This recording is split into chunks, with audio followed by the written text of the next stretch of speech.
તો એ ચાખીને ધરે, ફૂલ ચડાવે ને તો એ ઊંઘીને ચડાવે.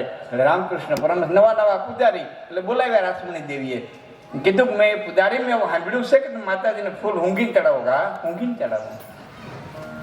માતાજીને ફૂલ ઊંઘીને ચડાવે કે હું ઊંઘીને ચડાવું? કે થાળ તમે માતાજીને ધરો ચાખીને ચડાવો? કે હા, હું ચાખીને ચડાવું. એનું કારણ એ કે મારી જનેતા મને ખવડાવતી ને તો એ પેલા ચાખતી પછી ખવડાવતી કે મારા બાળકને દીધા જેવું છે કે નહીં. તો મને ખબર તો પડવી જોઈએ ને મારી માન ભાવ છે કે નહીં ભાવે, આ મારી માને દીધા જેવું છે કે નથી દીધા જેવું. અને તેથી રાસમણી દેવીએ વિચાર કર્યો કે આ કોઈ સામાન્ય પૂજારી નથી, આ પહોંચી ગયેલી કોઈક તાકાત છે. કારણ કે એ ક્રિયાકાર નથી કરતો, એ ઓરિજિનલ માને છે મારી માં જમે જ છે. હા, એ ભાવ આવવો જોઈએ. એ રામકૃષ્ણ પરમહંસને સમન્વય છે ભાઈ મને. અને આમાં યુવાનોની ઘણી હાજરી. એટલે ખાલી એટલું વિવેકાનંદ એક વાક્ય કહું. વિવેકાનંદજી એક વખત એટલું કીધું હતું કે પ્લીઝ ગીવ મી 100 નથી કહેતા આઈ કેન ધ વર્લ્ડ.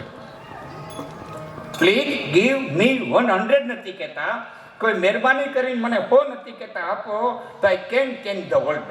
ખાલી ભારત નહીં, આખો દુનિયાનો નકશો